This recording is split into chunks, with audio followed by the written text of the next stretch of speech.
दूर दूरांत को यात्रा करुवा यात्री मान स्वार्थ को दृष्टि रखी निर्माण होईची यात्री विश्रामगार। तेणु ब्रह्मपुर महानगर प्रति बस रहणी स्थल में रही विश्रामगार। तेबे सहर में थिबा विश्रामगार गुड़िक केते जे अवहेलित ताही चित्र देखिले आपण माने स्पष्ट जानी परिबे। एबे देखंतु एही दुईटी विश्रामगार चित्र को।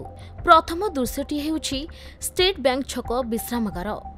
एही दृश्य रे विश्रामगार भंगा पहाचर प्रथम सोपानी रही भंगा बोतल छिंडा चप्पल सह मद बोतल। पहाच चट्टाणर प्राय सबु स्थान रे मार्बल प्लेट उठिजिबा सह जेउठी पहाच नाही सेठारे पत्थर पड़ी पथचारींको पई सहारा साजिथिबा बेले चेयर गुड़िक संपूर्ण भांगी अति दुर्बल अवस्था रे पड़ी रहिछि। पुणी चेयर पार्श्वर ही पड़ी रही मद पाउच और मद बोतल। विश्रामगार निकट में कौन शौचालय नथिबारु विश्रामगार बैकसाइड पलटिछि परिस्रागार, जहाद्वारा दुर्गंधरे भाटी पड़ुछि चतुर्पार्श्व। एपरिकी एते दुर्गंध होउछि जे सेही रास्ता देई जाई पारुनाहांती पथचारी। सेहीपरि एही द्वितीय दृश्यटी हेउछि आस्का रोड स्थित विनायक आचार्य कॉलेज छक निकटरे थिबा विश्रामगार। तेबे इठारे थिबा समस्त चेयर गुड़िक भांगी तलकू लागिगलाणी। तथापि किछि पथचारी भाग्य को आदरी सेठारे बसी रहितबा बेले आउ किछि कॉलेजर छात्र विश्रामगार ए सब दृश्य देखि आश्चर्य हेबा सह सीट रे बसबा नै साहस जुटाई पारुनाहांती। तेबे एठारे सीट गुड़िक पत्थर बरसारे रहितबा बेले स्टेट बैंक छक विश्रामगार सीट गुड़िकर चतुर्पार्श्व मद पुड़ियामय होई रहिछि। तेबे एने बारंबार खबर प्रसारण पर मध्य काहेकि प्रशासन गुरुत्व देउनी ताहा बे साधारण रे प्रश्नवाची सृष्टि करिछि। तेबे यथाशीघ्र एहाकु पुनः निर्माण करिबा पई साधारण रे दाबी होईछि।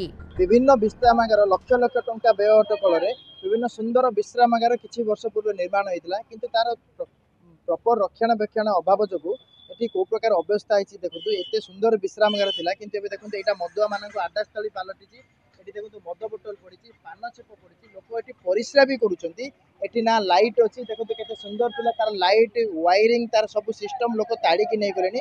या प्रति महानगर निगम लक्ष लक्ष टंका सेतिरु खर्च करी दउछंती, किंतु तार प्रॉपर रक्षणाबेक्षण करूनांती। जोथि पे एठी गोटे साधारण नागरिक गोटे लेडीज हो जो माने जाउछंती निको एटा होछि ब्रह्मपुर स्टेट बैंक छकरे थिबा विश्रामगार। या ब्रह्मपुर महानगर निगमर केंद्र स्थली अटे।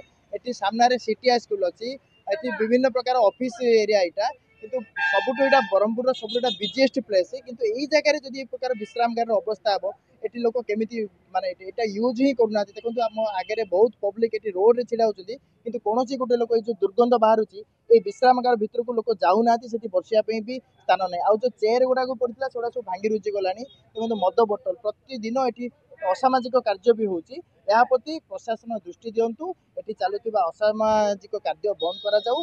मद पिउजिबा स्थान एटा नुहे, याकू बंद करा जाऊ। पुरस्कार रुजु आगे विश्रामगार अछि कोन हेला ना आगे बसिया सुविधा ना किछि नाही। एमती आगे छिड़ा हबो, गाड़ी आसले जिवो आ कोन करबा। चारियाडे मद बोतल पड़ी कौन बस दुर्गंध रही होनी। सब पास पास जाकर परिश्रा कर नर्दमा होकर पड़ी आगे तो छिड़ा होनी। बसबू कौन आगे गुड़ाक तो भांगी जाए चेयर थिले भी कौन हम दुर्गंध तो रही होनी। ब्रह्मपुर संजय कुमार बिस्वाल रिपोर्ट, खबर ओडिशा।